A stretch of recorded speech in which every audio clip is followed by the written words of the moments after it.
The origin of the word apocalypse is not a scary doomsday. It originally meant to uncover or to reveal. I see this period in time that we're collectively going through as a period of deep transformation where things are revealed to us, where things start to make sense, and where we start to uncover long hidden truths. And as a result, we go through a collective period of death and rebirth transformation. This reading is going to be about collective and individual energies right now during this phase of the apocalypse. The first part of the reading will be collective, and the last part of the reading will be collective. And the middle part will be, you can pick a pile. So the first part's going to be is like this current phase, this current energy, like the predominant theme of what's being revealed, of what's being worked on collectively. What is the predominant energy right now in the collective? That will be the first part of the reading. The second part will be, you pick one of these characters from the Women of Westeros Oracle deck to represent essentially what your part in it is. Like this is going based off of 3 different perspectives of whatever the current energy is, and you're choosing which perspective you come from. And then at the end, we're going to do how the 3 perspectives can actually work together or can coexist, and essentially whether they're consciously working together or not, how those 3 perspectives are necessary perspectives in order to work through whatever this current energy is of transformation. So I'm going to do the collective one first, but I already picked these 3 perspectives, so I'm just going to leave them here, because half of this Women of Westeros Oracle deck is from House of the Dragon, and I am not up to date. I saw the first season and that's it.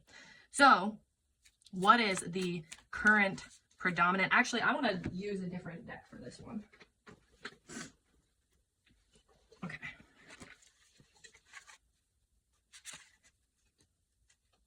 What's the theme of the current collective energy during this period of transformation? Oopsie. Well, that's interesting.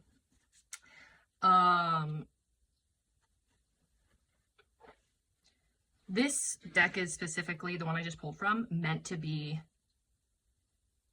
a theme that has both a shadow side and like a light side, and it's about transformation. So it could be themes of scarcity going on right now, or it could be themes of greed going on right now. Actually, based off of the 3 perspectives, it's very possible that there's themes of greed going on in the collective. We are uncovering the greed. Anything else about the current energy? Whoa! Let's see. That's actually, ooh, juicy, juicy. Yeah, we are engaging in new spark of class consciousness right now, so that makes a lot of sense. It might start to ramp up again. Hummingbird. I don't know a lot about hummingbirds other than they're fast, so I'm gonna have to look in this. This freaking Oracle deck is cool because literally, I think there's as much as there is in a tarot deck. Hold on. It says somewhere. 63 cards. Pretty close to as much as there is in a tarot deck. And I like it because each card has just a different symbolic, like some of them are animals, some of them are places, some of them are things, and it's all like you are supposed to draw from the symbolism of the thing and of the other things depicted. But I don't know a lot about hummingbirds, so I'm gonna have to look. Okay, spirit of resilience, strengthening your spirit. It says feeling the bottom will give you the impulse to rise. Okay, that does go very well with themes of uncovering greed. This is what I'm getting right now, is that we are having an uprise in class consciousness yet again. I actually haven't been paying too much attention to the current news in the last week or so, so I'm not sure if something happened or if we're just collectively, it's just collectively ramping up again. But I feel as though collectively we are beginning to uncover the nature of greed, the nature of scarcity mindset. Is there anything else I need to know about this? Because I'm also, before I even turn this card over, there's something else with the nature of, greed and scarcity, is that I believe it's a huge collective shadow, because I think even the people who are being greedy are still, they are just an imbalance of the energy of scarcity. I feel as though capitalism is not natural. Obviously, nature does not work in capitalism. Capitalism is not something that has to exist. It's simply something that has existed for a relatively short period of time, considering. And I feel as though the idea that we have to work in order to have food and shelter and healthcare is a trauma that every single person carries, even extremely rich people. And I have actually heard a lot of talk of rich people having a mentality. Okay, so I heard from this one guy who went to this conference with rich people, and he thought he was going there to teach them about technology. But he said, like, they all started asking him, because he was some sort of like tech bro, data analyst guy, and they all started asking him essentially, how much money is enough money that it ensures security? How much is enough that it ensures that when the system collapses, we are secure? Essentially, we survive. We do not suffer. And his take from that was like, oh, they know that something's happening. Everybody knows that something's happening. We all are intuitively feeling it. People are calling it different things. This is why I'm doing the apocalypse readings. I'm really here for it. I'm really into it personally, because to me, it feels like, you know, necessary, uncomfortable transformation. But regardless, it is my belief and my perspective that every single person carries the trauma of the fact that we have to have something extrinsic, something that is not innate to our value, in order to, we essentially have to prove our worth through something that has nothing to do with us, in order to prove that we are worthy of food, shelter, and healthcare, in order to prove that we are worthy to exist and exist in comfort. That's a trauma everyone carries, even rich people. And so before I pull this card, there is something with us collectively working through that shadow. That includes poor people, that includes the middle class who might wish to be rich or might not wish to be rich, that includes rich people, that includes all of the people, this collective shadow of the imbalance between like scarcity and greed. Okay, so then, whew, interesting. So then we pull the Lovers. And one way that I have heard the Lovers to be like metaphorically, archetypically, which it makes sense, we got a major arcana for a collective energy. And one way that I've heard it is like, if it's not romantic, it is essentially coming into what it is that you value, what it is that you brings you like it's like embodying your own individual passions and value and like pleasure and stuff like that. And let's see. Now, which one am I going to choose? So I'm thinking that there also could be, yeah, no. There's this energy going on in the collective right now, because this is one truth that it has been slowly leaking, slowly being revealed, and I see it in the collective, and I have seen it with individual people, and it's been balancing out for the past, I would say, since 2020. I feel 2020 was a catalyst for this energy right here, where people started to realize how much they hated their, you know, their day job, and they all started to find these trades. But I think that there was an imbalance of greed and scarcity, because, and there was for myself too, I went through the same exact thing in 2020. The imbalance was that we weren't trying to do what it is that we actually felt passionate about, that we were actually talented at, that we actually enjoyed. We were all coming from a place of consumerist mindset, scarcity and greed mindset of, I don't want to say all, but most of us. I believe it's a collective shadow we've been working out.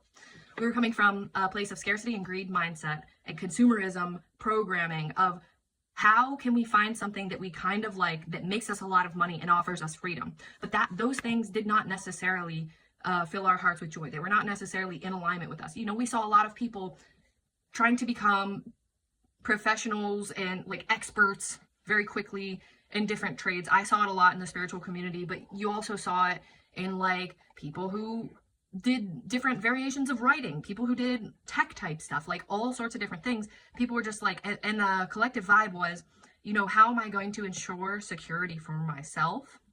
But it was coming from a place of inauthenticity. And it's not to say that that's like a bad thing, because we were working through that shadow. It was the catalyst for working through that shadow, the imbalance of like scarcity and greed and the programming of consumerism and capitalism that was still running in our minds. So we had to really, like, I believe that 2020 was the catalyst for this energy, for realizing that we want to essentially use our creative force, use our skills, use our passions in order to put more back into the collective and secure our own place in our own community. And what this is telling me right here is that it's time. Like, we have worked through on a collective scale, and that this is very interesting with these cards, because these three perspectives are very much fighting. Although I could also take it as we'll see when we get into like tarot and stuff, but I could also take them as different trades. But when I look at them, I see like a fighting energy. And when I look at this collective energy, I see, oh, we have collectively worked through this shadow of greed and scarcity and of capitalist programming, and we are ready to get, like, to step into, begin stepping into and exploring what, or you probably, with this hummingbird and with the lovers and with the Six of Wands, I'm going to say that, like, whoever's watching this has spent the last 5 years trying to get in touch with and embody what it is that fills them up and what it is they're good at and exactly their unique and authentic expression of that and how they can share that with the world. Like, you're ready to step into, the energy of abundance, whether that means just like, it doesn't have to mean getting rich. Like, it can mean, people talk about this in the spiritual community all the time. It doesn't have to mean getting rich or even getting money. Like, you could be a barterer and secure yourself. You could like land yourself on a hippie commune. Okay. You could like, who knows what, but like, this is definitely, coming out of an energy of scarcity by tapping into your joy, by tapping into what fills you up, by tapping into what you're good at, by tapping into what you have to offer the collective. So that's what the collective energy is right now. And I love it because in the sense of the apocalypse, this has been something that has been happening. And with this card, like, I think that it is my belief that the people we call the elites, they have this scarcity programming too, but they have the power to do more with it. They have the power to keep other people down because of it. So like, large scale, grand scheme, I'm not mad at the elites because they are suffering and they just, it's kind of like Daenerys. I always say about, if you've seen Game of Thrones and you've seen the way it ends, people get really mad at Daenerys, but I always say, like, I'm not really like, am I mad at Daenerys? Yeah, I'm mad at Daenerys. But also, if the peasant on the street had dragons, would they do the same thing? Probably. Like, they probably wouldn't be able to handle the type of stuff that Daenerys went through. Like, anybody would have done, if they had the power, might have done the same thing. So like, am I mad at the elites for holding us down? Yeah, I am a little mad at them, but at the same time, I'm not extremely mad at them because what might I do in their position if I had billions of dollars? Who knows? I would like to think that I would share that. Like, a lot of people say, like, oh, they could end world hunger. And it's like, yeah, they could. I would like to think that I could end world hunger and would end world hunger. If I was a billionaire, I would love to think that. But I think that if the scarcity programming was still running so deep in me and I was afraid that I was going to lose everything and afraid that I was going to, like, essentially not have a means of survival, I don't know what I would do. Like, I would probably, it's like that shadow, that programming that has been running in the background of the collective for probably hundreds of years of, like, greed but the greed comes from scarcity, comes from fear. All of this to say, I feel as though collectively this is a time period where we are all coming to a place of balance. And the thing that I feel about, like, elites versus, like, the proletariats, the peasants versus the people running things in the background, is that, like, the peasants are going to lead the way to overcoming the shadow.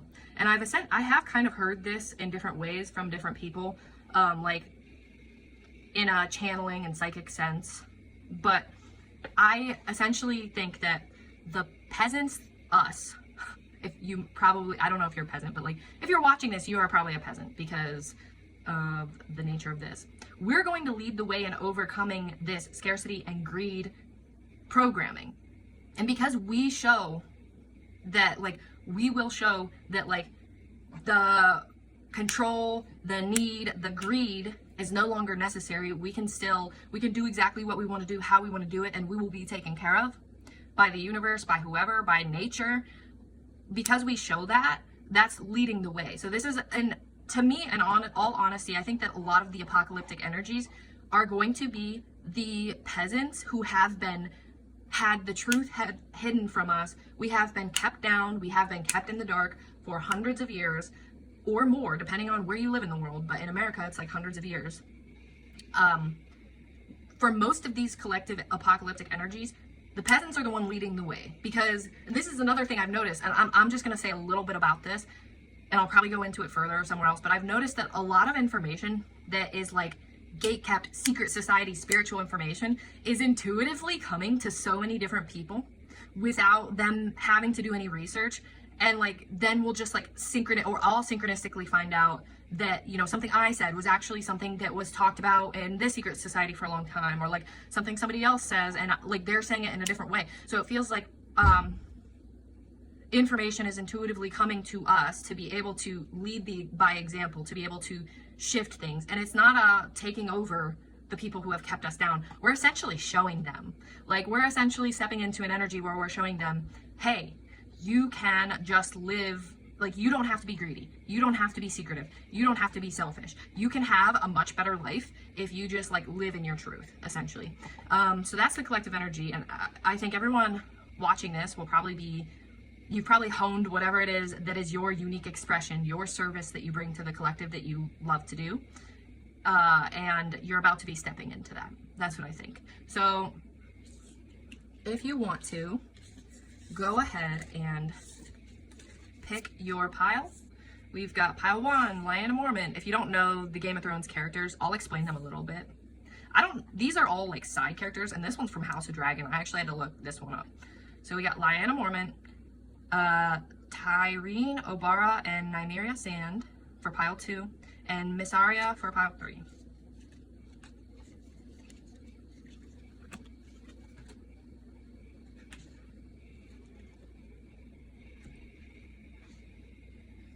Hello, hello, hello, pile 1. So right off the bat, your perspective, I want to get more, because like I said, these 3 perspectives they have a very fighting, loyal energy, and yet the collective part of the reading was so uplifting and positive. Although I guess, you know, in order to get to that place, there does have to be a fighting energy. So Lyanna Mormont is, if you don't know, is like this little girl who has become, because you know they're in times of war, and she has become the lady of her, which means like the ruler of her, essentially like her kingdom. It's not like a kingdom, it's they have all these different, I don't even know what you would call it, okay? It would be like if she was like a governor or something, but back then it was monarchy, so it went by names. So all her brothers and whatever else were gone or dead in the war, whatever. So she becomes a lady, she becomes the ruler of her people in her little area. And she is this like fierce little girl. She's very loyal. She's very like fighting for her people, and she's not afraid to take on whatever she has to take on. And then we have the library in reverse. That is so interesting. Hold on.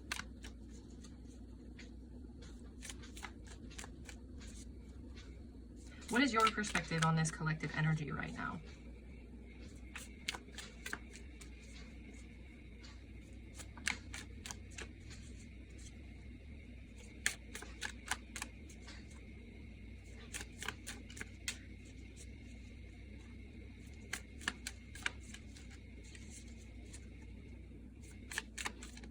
Okay.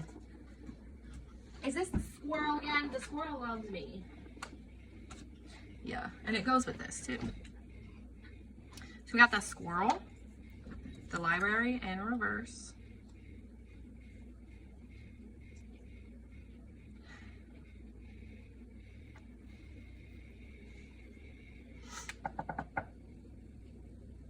Yeah.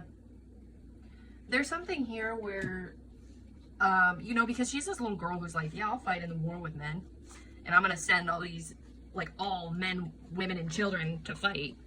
Like, every man, woman, and child on this island is going to learn how to fight in this war, is what she said. So there might be something here with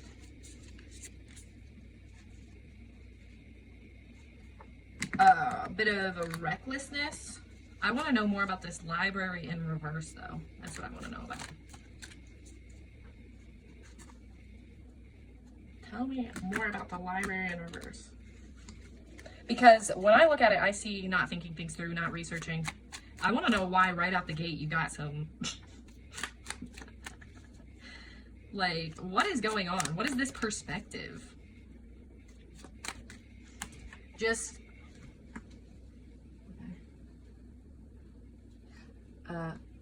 we got 10 of...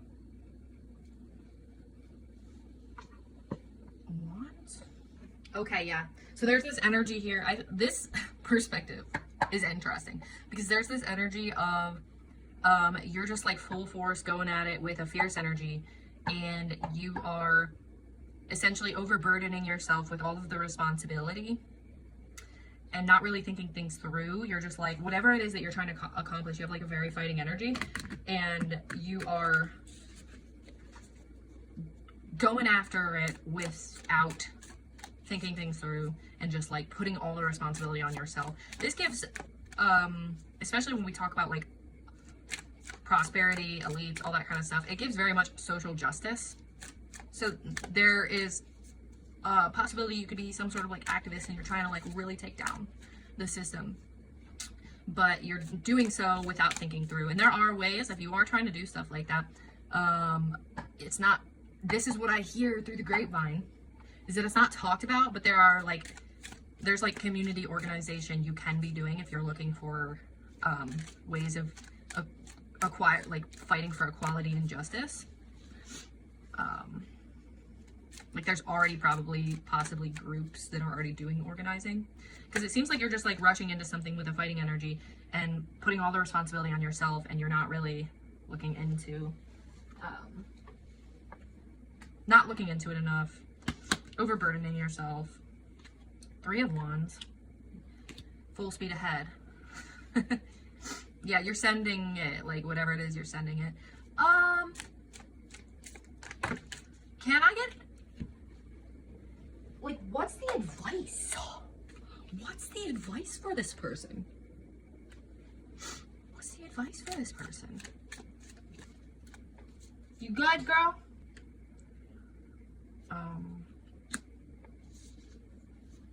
That's interesting.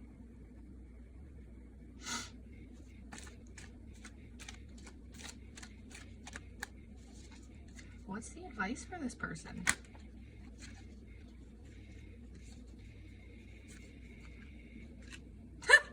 You're being asked to be a little more selfish and a little more discerning.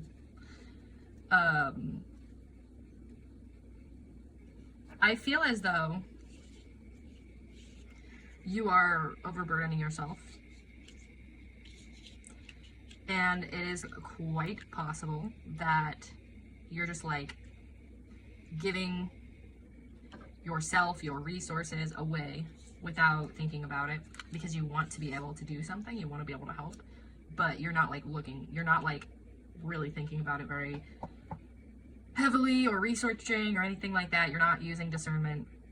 You're just taking on all the burden. I feel like this is asking you to like step back and use your discernment. You might be giving your energy away to people who don't really deserve it, to be quite honest with you. But regardless, your perspective, you know, this feels very much as though you're being corrected. But I think what will be interesting, actually, I'm going to stop pulling, because I think what will be interesting is that the way that I intended this to be set up is so that at the end we can see what the purpose of this perspective and this energy is, like how this is helpful and how this can work with the other energies. So you essentially your perspective is one that you are give, do. You're trying to fight all the problems by yourself. You're putting the weight of the world on your shoulders, and this is asking you to be a little more like selfish and discerning. Don't put everything, like, be okay with conserving your own resources, you know? So I'm going to stop this here, and please meet me at the end, because I feel that it's going to make a little more sense. Usually even the ones that are, or last time, because I've only done this one time so far, but last time, even the pile that was like seemed discouraging, it had a purpose in the end. So there will be some sort of purpose for why you're going through this, but that'll be at the end. Okay, so meet me at the end. Thanks, bye. Hello, pile 2. All right, so you picked the sisters. I'm just gonna call them the sisters so I don't have to say all 3 names every single time. And if you haven't seen Game of Thrones, these are 3 sisters. I just realized the connection between these cards. There's very much an energy of fighting for others. Anyway, these 3 sisters, they are the daughters of this like woman and her husband who has been murdered.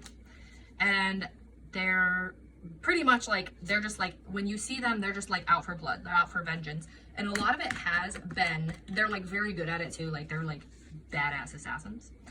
And a lot of it is essentially their mom being like, avenge your father now. And I'm not saying it was like hard for her to convince them, but she definitely, you can tell she definitely has been grooming them to be the badass assassins that they are, probably for her whole life. So off the bat, I'm gonna say there's something with, again, you're fighting, I mean, it's their dad too, so I'm sure they wanted to, but it's like, come on, mom, like, I don't know. It's a little weird to me.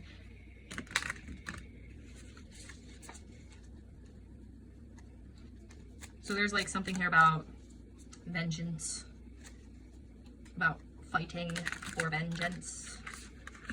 Okay, well that was interesting. So let's go. Wow, the bow in reverse. That's crazy because it's just all weapons. Oh my. With little raccoons. All the cards have cats, but they don't all have raccoons. Okay, so another thing I'm seeing is like because these, the sisters are very kind of mysterious and hidden. You don't see a whole lot of them. They're not even on this card, which kind of annoyed me because they're pretty hot. Raccoons are also mysterious little night creatures. So there might be something about you, like, undercover fighting for vengeance. And we got the desert, and it's nighttime in the desert. Both are in reverse. So these, what I find interesting, there's like some parallels here in the cards. First of all, this card talks about endings, and in reverse it talks about being confused and not wanting, like not being ready for an ending. And this is about, like, these girls appear after they avenge their, like, after their father dies, okay? And then we've got, like, this weapon in reverse. So I'm thinking that your perspective is, in this situation regarding this collective shadow of scarcity and greed being worked out, you are coming from a fearful perspective. I think that you might be, like, confused and afraid about this current system ending, because I think everybody, at least on some sort of unconscious intuitive level, understands that the way that the system is set up now, that will soon not be the case. And I feel as though you probably have a little bit of fear, and with this Queen of Wands in reverse, insecurity that you will be able to make it in the new thing. Like, as we transition into the new thing, I think that you might not feel like you might have doubt and confusion about whether or not, like, how you will fare in this new energy.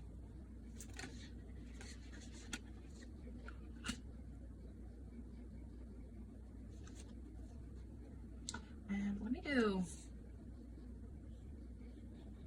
okay, so you know what's interesting about, no, I'm not even gonna go there. I'm thinking with this High Priestess that you might be relying a little bit too much, or the reason that you feel insecurity, doubt, and confusion about this ending is you are relying on, I want to say,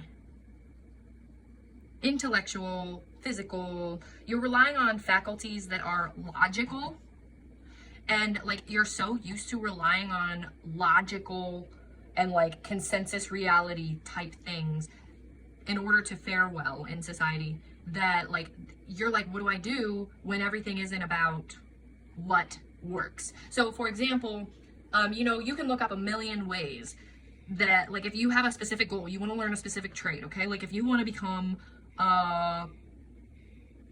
if you want to sell, this is something that people do as a side hustle, okay? So I'm just going to use this as an example. If you want to create journals and sell them on Amazon, you can look up a million videos on how to best do that, how to logically do that, how to be successful in that, what kinds of things the algorithm prefers, like what sorts of keywords to use, the type of journals that are the most marketable, the type of journals that are like the way people like the journals to be styled, what ones sell the best, what type of topics are the most marketable, do people look up the most.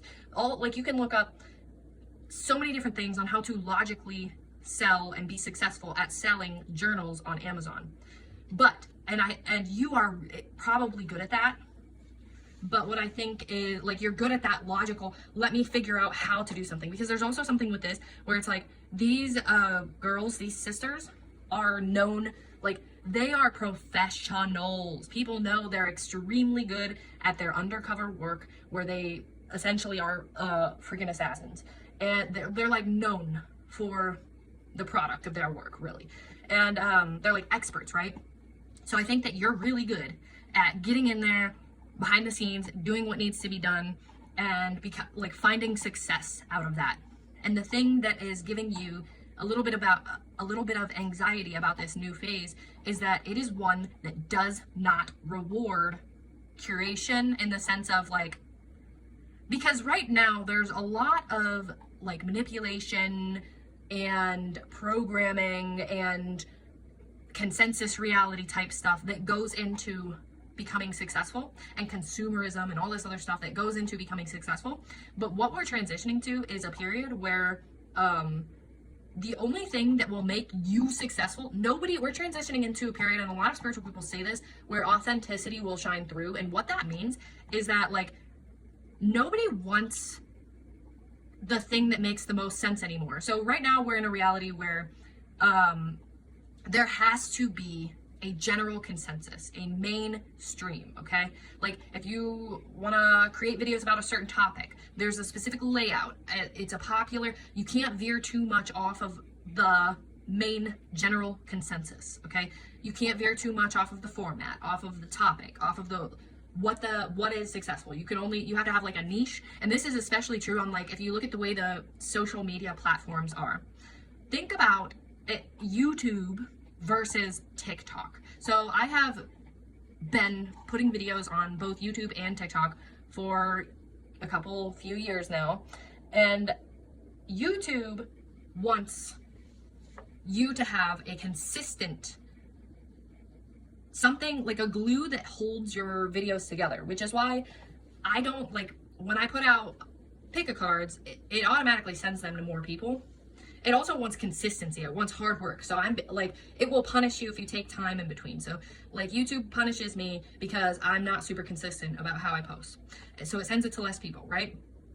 And so it rewards consistency, and it rewards you to be very much a lot like everyone else who's speaking on this topic or who's doing this thing. It wants your content to be concise, clear, consistent, and fit with the mainstream narrative. You can't veer too much off of the mainstream in order for it to like push whatever it is you're talking about.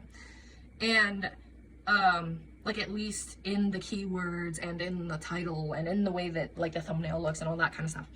But then TikTok is basically a place for people to just speak their absolute nonsense into the void. And if somebody likes it, if enough people like it, it will blow up. It doesn't matter what you're talking about. It doesn't matter if it's like your other content, because that's the other thing. Like YouTube wants you to stay with your content. Like it wants you to be consistent, and it wants you to fit with the mainstream consensus reality. TikTok does not care. TikTok sends your stuff out, and if it does well, it's going to send it to a ton more people. You're going to blow up talking about some random nonsense that came into your head. and having put very little work into it. And it's like the difference between the reality we're in now and the reality we're transitioning into. So YouTube rewards hard work, consistency, research, effort. That is the old reality. You're very good at that. TikTok rewards authenticity, and essentially it rewards you being in line with what it is that you uniquely have to offer. That's the new reality we're going into. And you, because if each person is uniquely them, people on TikTok, they don't want to hear the same information from 10 different people. They want to hear unique perspectives. It's the culture on TikTok. We don't want to hear, like on TikTok, you don't want to hear a bunch of people talking about the same thing in the same way. You want to hear all the different perspectives. And that's the reality we're moving into. So I think that you have a bit of a insecurity because you are really good at doing all the work that needs to be done in order to fit the mainstream narrative. Like, you are a master at that. You are a master at, and it's not to say that you're fake, it's to say that you have honed the craft of the mainstream narrative, and you're insecure about how to get out of that. But like what this high priestess to me says is, you already have the intuitive knowledge within you. You have to learn how to tap in to your intuitive truth. Like, you have to learn to forego the logical, how do I make this work? Because that's dying. That will, this idea of like learning how to be successful and fit the mainstream narrative is slowly dying, right? And you are insecure about it, more than likely, but you don't need to be, because you already know inside of you. You have to learn how to trust, like get rid of that logical effort trying to fit in. Like, it's not fit in as in you socially want to fit in, but it's like becoming successful by figuring out logically how to fit in. No, that's dead. We're not doing that anymore. All you have to do, you already know, the answers are already within you. You just have to stop concerning yourself, like learn how to stop concerning yourself with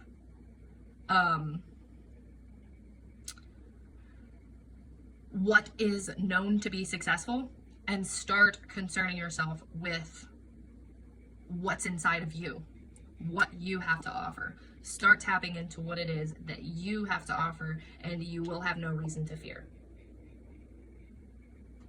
So that's pretty much all I have for your pile. Please hit me up at the end of this where I talk about how all of these perspectives can go together and do go together, because I feel as though this one is going to be interesting the way that the first two have been. So yeah, go to the end and see how all of the perspectives go together. All right, thanks, bye. Hello, pile 3. I hope I'm saying this all right, because I have not met this character, because I have not watched that far into House of the Dragon, but you got Miss Arya. I looked into her a little bit, and she is the lover and a spy for Rhaenyra Targaryen, aka the Queen. And apparently, like it says, the strategist, she helps her. So she gets her information and she strategizes for her. In regards to the collective energy of prosperity right now, coming into a period of the proletariats rising up, stepping into whatever it is that they have to truly offer, not because there's like it's so weird how things come to my head, and I feel like they probably do come to my head when like in the way that whoever's watching needs to hear it. So the thing with this as well is we're going from a period of our creative force is basically harvested. Like, it's not, we cannot push out the true creative force that we each uniquely individually have within us, because we are all large scale being used as worker bees to push capitalist agendas. And so with this like prosperity theme that's coming through, it's like learning how to use our creative force for what it is that we have to offer, uniquely have to offer to the collective, which will be a lot less draining, a lot more fulfilling. I don't like, the rant that I just went on is a very manifesting generator rant, so I don't know if you know about human design. If you want to see if maybe you're a manifesting generator.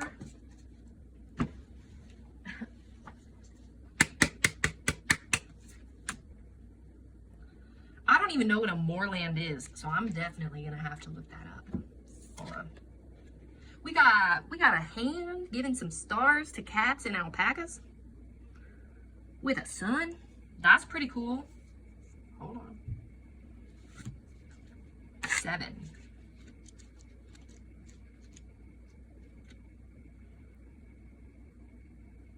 Oh, wow.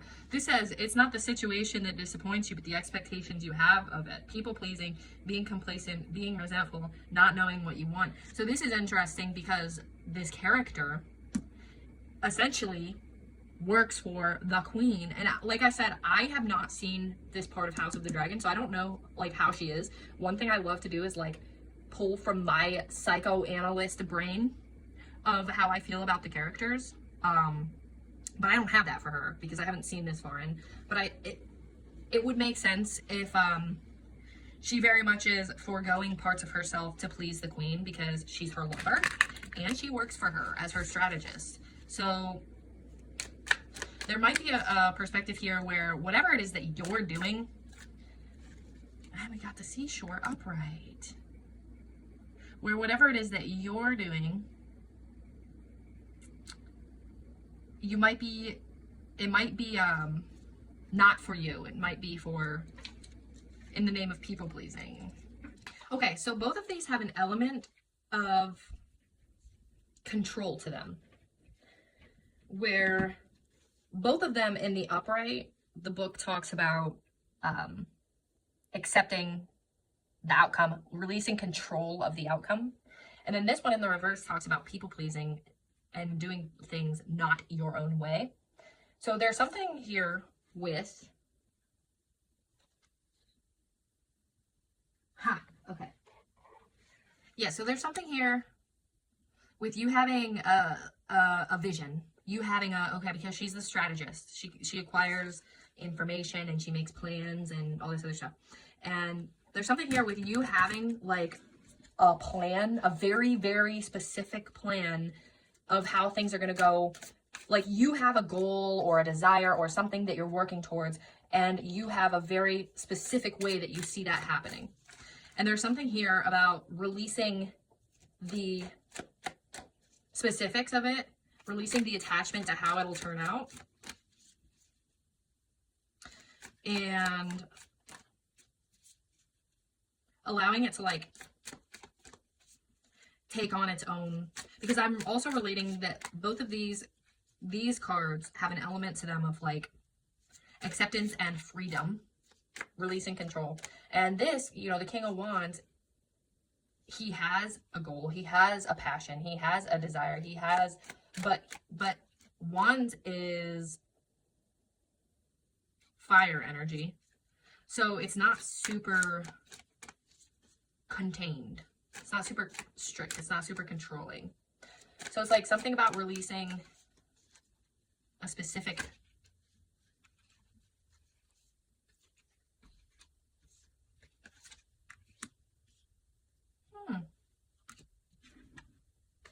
Okay. I think I have an idea of what's going on. I want to get one more, but at the beginning, when I was talking about this energy, that like people are just essentially like we all felt pushed around 2020. Most people felt pushed around 2020. This is, hold on. Yeah, no, this is what just fell out.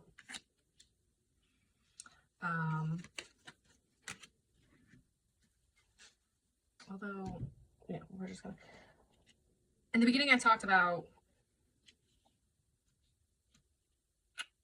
in 2020 we all felt the push. It was the beginning, it was the catalyst of us discovering our own passion, what we have to offer the collective. And I said that at the beginning it was very much, we were still running scarcity programming a lot. So we were very concerned about, like, it wasn't as much about our own unique energy and our own talents and our own passions and what we uniquely have to offer to the collective. It was less about that in 2020 for most people. It was, regardless of what they would have you believe, for most people, it was about what could offer them security. And it is possible that you have a vision, you have a goal, you are in touch with what it is that you have to offer, but you still have a little bit of this scarcity to overcome, to where you're still like slightly concerned about making sure that you don't lose your opportunities because you piss somebody off. Where you have a very specific way that you think that it's going to come to you, and you think that you have to essentially be serving others. And it's like, you do have to be serving others, but serving others comes naturally from being the best you can be. It doesn't come from anticipating what others want, need, and desire. So there's very much something here with your perspective being one that is like, you have your goal, you have your talent, but you're allowing scarcity to run the show a little bit in ways that make you have specific expectations that make you want to fit the mold, fit the narrative, please whoever you're talking to. So you're not fully putting, like, it feels to me when I like tap into it, is that you have your big picture passion, energy, goal down pat. But the part that is a little bit skewed still is you still are running it through the filter of what you think other people's expectations are. And like, the one thing I just thought about is one of my favorite Bashar clips ever, where somebody's asking like, what if I put this out and I piss a bunch of people off, or they don't understand it, or blah, blah, blah, blah, blah. And Bashar goes like, he goes, what other people's opinions of your information or your thing that you put out is none of your business. And then he repeats it. He goes, none of your business. He goes, whoever needs to experience whatever you put out will experience it, and they will experience it for their own unique reason. And whatever that reason is none of your business. And that, it's like the same with you, where it's like, you're tapped into what you're good at, what your goal is, what your energy is, what you want to put out, but you're still a little too swayed by other people's expectations, or your perception of other people's expectations is essentially what I'm getting from this. So this perspective is, to tie it together, one that, you know, what's in, I think I'm gonna tie it together really quick, and then I want to skip to, like, meet me over at the end where we talk about how these three perspectives work together, because I feel as though they're gonna work together kind of nicely. So the perspective that you are coming from is that, like, you know what it is, like, you're tapped in to your creative energy and your creative force and what it is that you have to offer the world, but you're a little too swayed by expectations, so it's not able to fully flow freely and land the way that it needs to, because you're like too focused on end goals and expectations. Okay, so go ahead. Well, you don't have to meet me anywhere. This is only going to be a couple seconds for you until the end. Let's go to the end. All right, hello pile 1, 2, and 3. We are here at the end to talk about your guys's, how the three perspectives will work together. So I'm going to quickly summarize the current phase of the apocalypse that we are working through. Prosperity, symbolized by prosperity, has to do with becoming in alignment, working through the shadow of scarcity and greed, and people stepping into the natural flowing abundance of the universe type thing, type energy. That's the predominant thing happening right now. That's the current vibes. Okay, so, and for perspective 1, Leanna Mormon, we had somebody who might be giving a little bit, they're overburdening themselves with other people's needs. There was a call for pile 1 to be a little more discerning and a little more preserving of their own resources. Pile 2, the sisters, the snakes, sorry, I'm refreshing my memory on pile 2. Their perspective is that they were really good at the old way of things, which is like putting in all this effort to curate success by following the mainstream and they're really good at that. They have honed that craft. They're great at appealing to people, to the mainstream. But there's some issues with or some uncertainty with this new thing we're stepping into, which honors authenticity and following your own intuition. And essentially, they can follow their own intuition, and that they'll still be just as successful as they already are. They just have to learn to tap into it and forget about the old way. And then for the third perspective, we have Miss Aria, who is deeply already aware of their own creative energy, their own creative force, what they have to offer the collective, but is still a little bit too focused on the expectations of others. So how can these three perspectives form like a cohesive working through these energies? Well, first of all, when I look at these two, the first thing I'm noticing is these two. This person already has a little bit of a knack, obviously, for people pleasing, or is trying to get rid of people pleasing, whatever, but it's there. Okay, when I look at these three, I think, how can we learn from each other? So this person, pile 1, you can learn from these people in the sense that they already know how to put themselves first, because they're very, very, very good at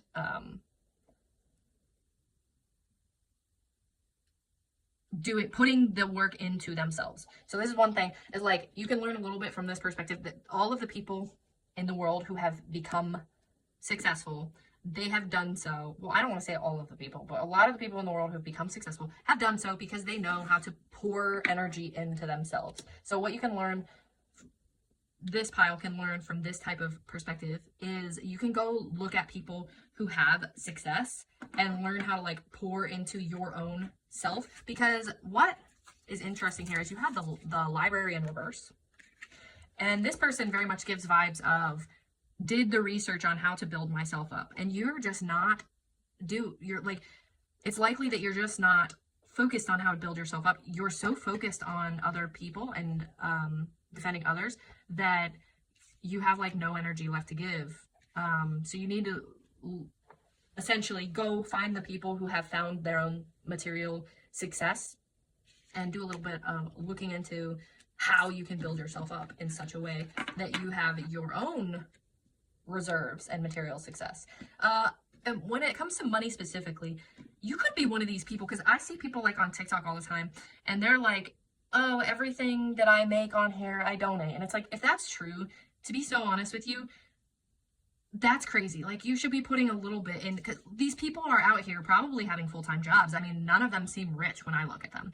Probably having full-time jobs. And my personal perspective is that 40 hours in itself is an unethical amount of time to devote to somebody else's labor. Like, for your labor and your creative force to be exploited, 40 hours a week is draining and it's not good. So, like, for somebody to be like, oh, I have a full-time job, and then I do this on the side and I give all my money away. Like, this is very much give all my money away type energy. And it's like, I think what you can learn from this perspective is from the perspective of being really, really good at building your own success, is that you have to pour into yourself a little bit. You have to conserve some resources. You cannot keep giving and giving and giving and giving and giving.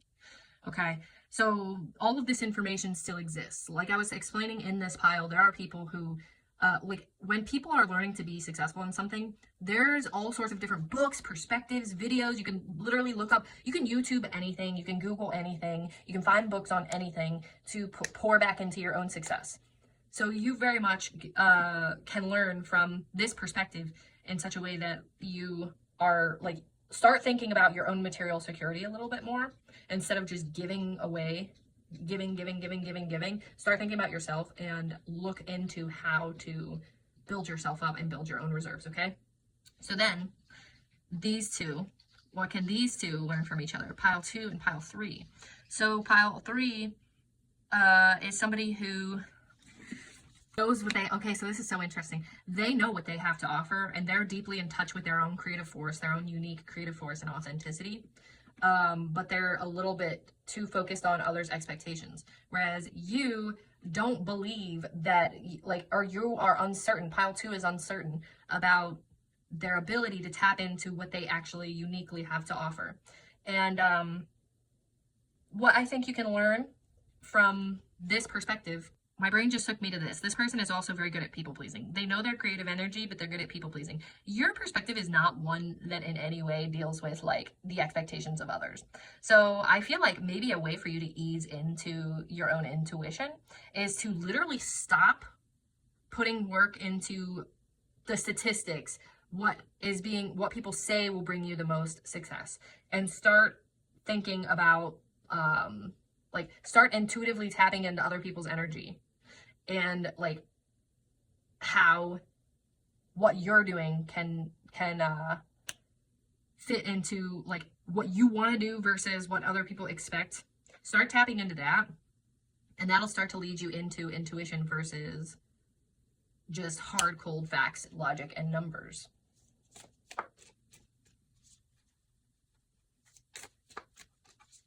Okay, how do these three perspectives work together? The stairs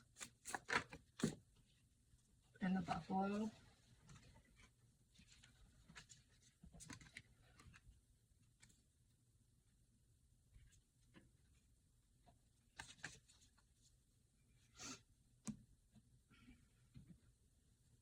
Stairs, buffalo.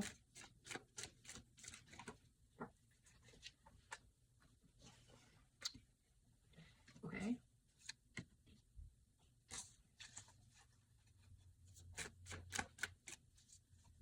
Okay. Interesting.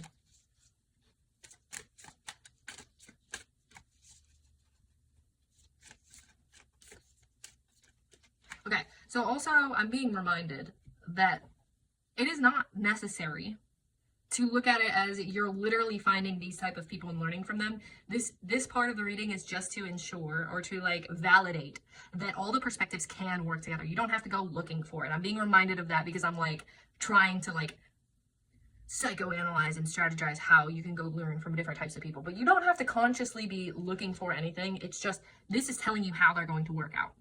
So it's going to be chaotic, yes. It's going to be completely new. But essentially, these three energies are going to bring about, force people into a way where all they have to rely on is their own authenticity. Their own, like, so for example, this pile 2, coming from the perspective of being really good at looking into cold, hard, like what works, how to get success, basically logic and facts. They're not going to be able to rely on that anymore. So they're going to be pushed into a period where they have like nothing to rely on but their own authenticity, their own truest expression. It's going to be a completely new period for them, right?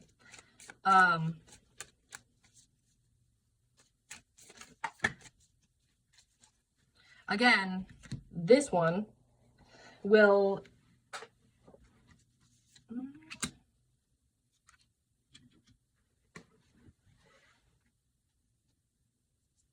I'm gonna put this over here.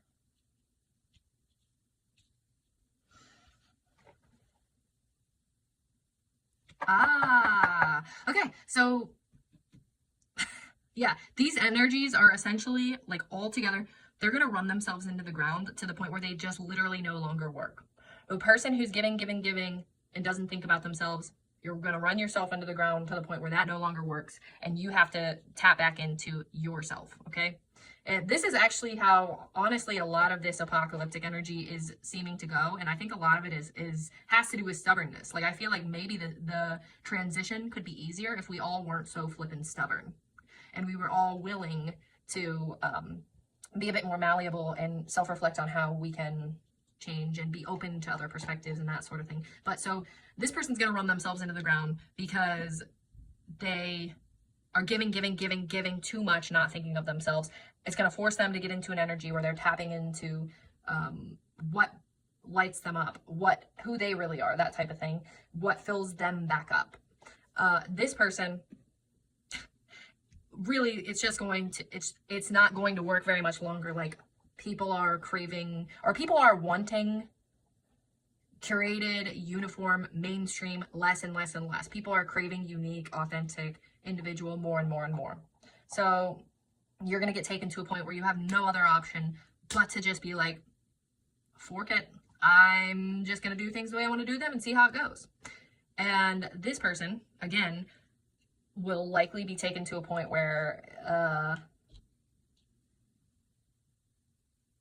you can't really be concerned about other people's expectations anymore.